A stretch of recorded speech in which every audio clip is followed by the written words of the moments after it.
Okay, B'siyata Dishmai, we're going to continue with Neshama Neshima, the Jewish Breathwork series. B'ezrat Hashem, we are in the chapter talking about the importance of Rebbe Nachman's sayings and teachings on breathwork. And we're learning some sources from Rebbe Nachman and talking about them a little bit. And right now, we're going to bring another source from Likutei Moran 109, Kuf Tet.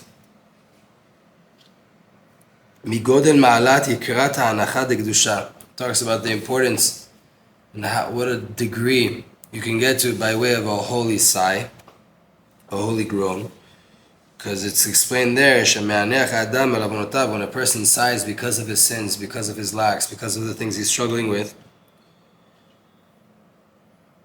it is better than a few fasts and afflictions that a person can do to themselves. Some people, you hear about a person saying, wow, that rabbi or that person, he fasted for 2 days, such a holy person. According to Rebbe Nachman, a Jew sitting and going, Yeshem, I want to be better, broke down the physicality way more than a few fasts. When you fast, what are you breaking? Just the body. But when you sigh, you break the whole entire body, and you also switch out the nefesh and the chiyut and your vitality, your soul and your vitality, from bad to good. Fasting only breaks the body, right? A person can go through a whole entire day without eating and do nonsense all day long. People make this mistake a lot of times. They think, we have a fast day, so just the main thing is to not eat, and that's it. No, the main thing of a fast is to not eat, and then while your body is weak, to use your neshama power to do holy things. To teach us the lesson that the body is weak anytime, and it can't ever help us, and it never should be put in importance above the neshama.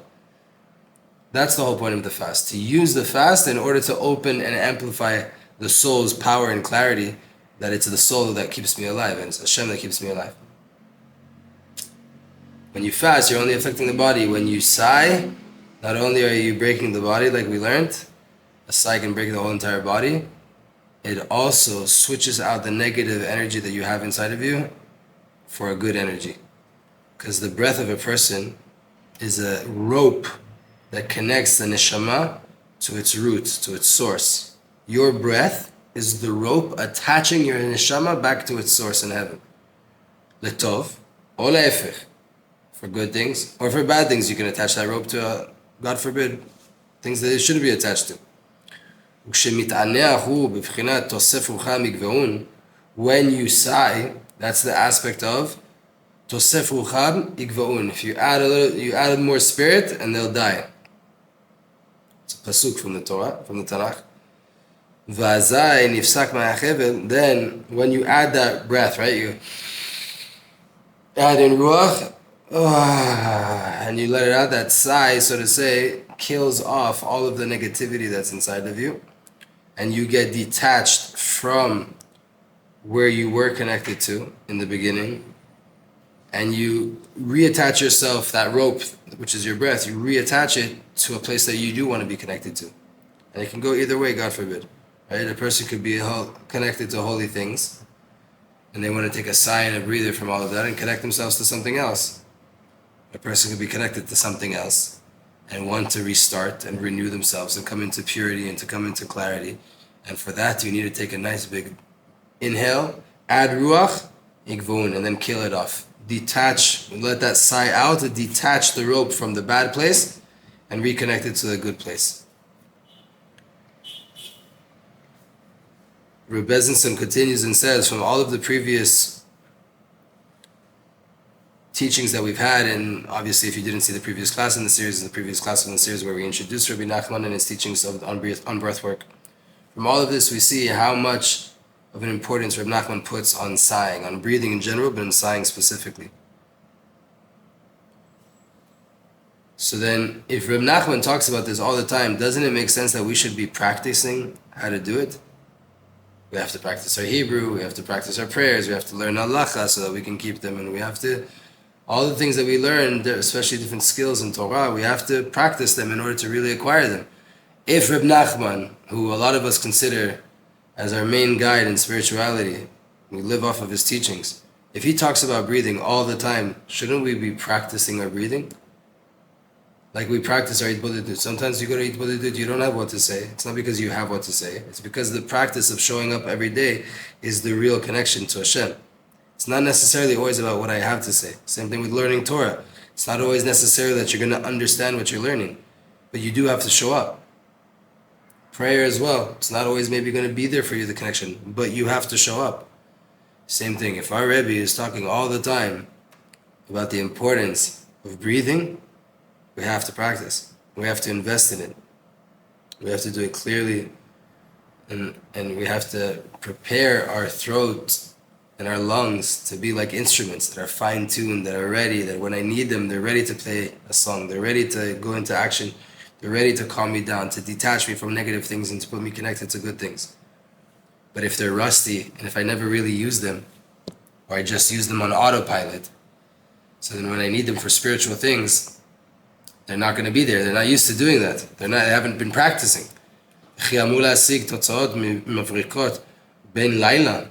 You think you're meant to get the clearest results after one night of knowing about these things? That's it. We told you that Rebbe Nachman cares about breathing, so that's it. Now you're Wim Hof, right? Or you're Avram Avinu, by way of his breathing, could change the whole entire world. It doesn't happen that quickly. It takes time. It takes a lot of time. So too,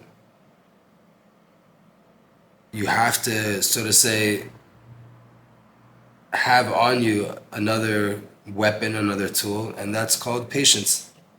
We need patience. And if you have patience, then as time passes and you practice more and more in your breathing, you'll see immense changes. From a few minutes of breathing, you already see a change. Imagine of putting in a few minutes, a few hours a day. Meaning every few hours, every 3-4 hours, you have a little reminder on your phone. This is a very good practice to have. Put a little reminder, 7 minutes breathing. Every 3 hours, you get a little notification on your phone, and you stop. And in those 7 minutes, first things first, you think about Hashem, that I'm stopping my world right now in order to reconnect. And you take nice long inhales and escort the breath through your nostrils to the back of your head, right? If we breathe upwardly, that's much less capacity in our nostrils. If we breathe to the back, it goes further in, we can fill up much more. Let that air of Hashem sit inside of you, feel the connection, and breathe out, exhale, and let go of all of the nonsense, all of the noise. If you do that a few times a day, what a change. What a change.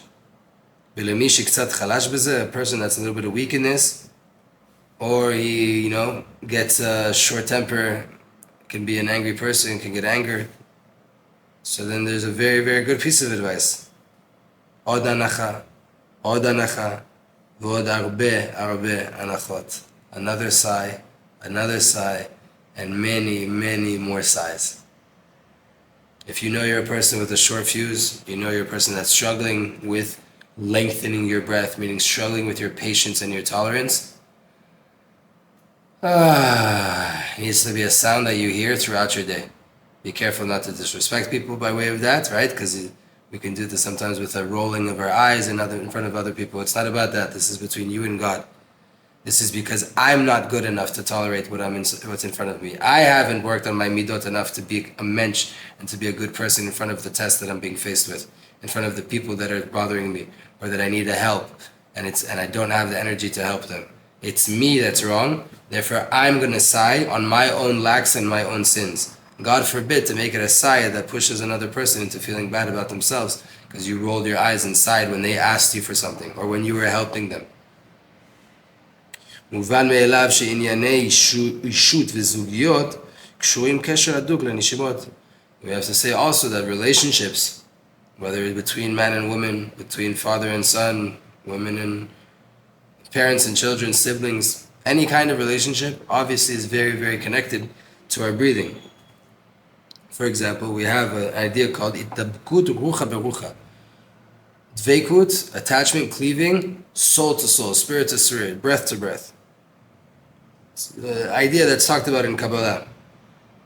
And it's brought in the previous generation's books, also in the books of the Ramban, Dat the Kedusha. There's a lot of deeper secrets. Also, the Ramchal talks about it. And there's a mashal and a nimshal between all the different body parts according to the sfirot. And your whole entire build-up is parallel to much, much, much loftier spiritual being. And this is just the physical reality that it's coming down here. So when you hug a person up above, there's also a connection between them. When you kiss a person, same thing, there's an exchange of ruach, of spirit, so too up above. All the Chachamim, all the Kabbalists talked about how the body is this chariot and this parallel to a spiritual body, to a spiritual being up above. But לסיבה מובנת מאליה, אלא לא התפרסמו ברבים כדי למנוע את העיוותים לרבות ההשפעות הזרות המחבלים את כרם השם. This wasn't made known to the masses, how much you're aligned on your own body to the supernal worlds, because first things first, we have to protect the secrets of the Torah. We have to make sure that they don't get twisted and misunderstood by people. And also that there's different foreign influences and things that could come inside the Jewish teachings and start to taint the vineyard of Hashem, the pure vineyard of Hashem.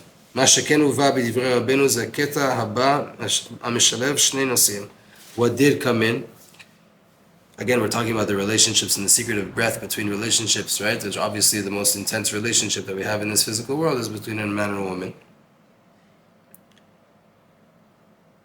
And Rebbe Nachman did talk about this in a few short places, that he hinted towards these ideas and the connection between plita, meaning spilling seed, and ruach, and the spirit.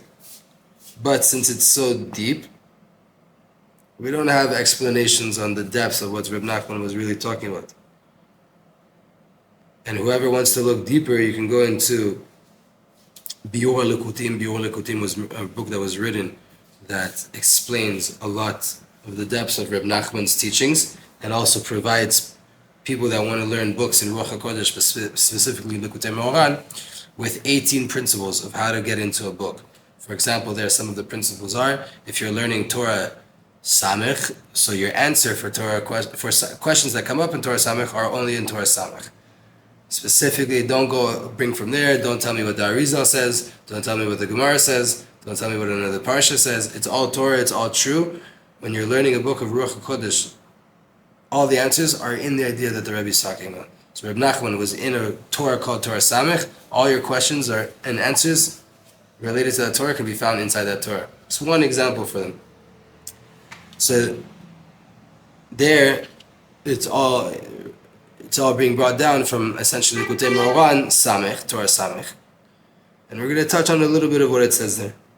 Ki hashirut hu marichut haneshima veyofi. הוא מהפסק הנשימה, כי בשעת יציאת הטיפה הזרעית, אזי צריך להיות הפסק הנשימה. Wealth comes from lengthening of the breath, and it comes from הפסק הנשימה, it comes from a stopping of breathing, כי בשעת יציאת הטיפה הזרעיות, when at the moment that a seed comes out of the man, there has to be a stop in breathing, there has to be a pause in breathing. For two reasons. One, so that seed won't be cooled down by way of the breath, which is a cold air. You receive this air from outside. Because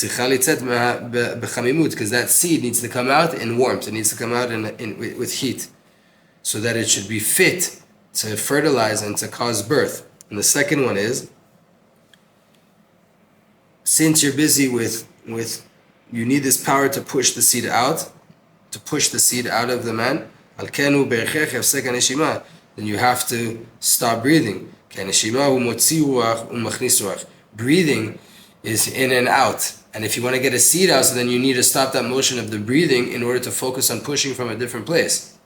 Like we all know, right? Sometimes when we're working out or we're doing other things that cause us to use a little bit more force, we can't breathe at that moment, right? When you're lifting weights, you stop breathing in order to lift the weight.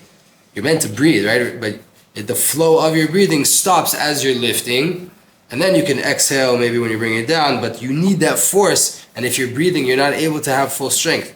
So too here, there's a connection. We also know from the teachings of Kabbalah how important a kiss is. A kiss is even higher, right? When it's connected with the breathing. We see this in the first pasuk in Shir HaShirim, and what Rabbi Shimon Bar Yochai says about it as well. Pihu. If you just concentrate on the word pihu, Yishakenu mi nishikot pihu, kiss me from his mouth. These two ideas are connected at their root. These are things that are showing from what's happening at the source. What's happening at the source when there is relationships between man and woman, when a kiss is exchanged between people, even more so if it's a kiss on the lips, where the noses are close together and they're exchanging air between the two, which is their spirit and going into each other. All of this has to be in Kedusha. This all has to be in a level of purity, because if not, you're exchanging energies and you're combining and making unifications that are improper, and they can hurt and they can harm if you're not meant to be aligned with a person, if you're not meant to be unified with a person in that way. So then that can actually cause damage. It's not just like, oh, it was just a kiss, what does it matter? No, it's not right, it's not proper. It's not going to benefit you. It's not going to make the unification that was needed. It might make a different unification, like we said, right? Your breath is the rope that connects your neshama back to its source. You only have one other person in the world that's rooted in your source, and that's your wife or your husband. As long as you don't have a wife or you don't have a husband, you should be questioning, how many people are you kissing? How are you kissing them? What are you doing with them?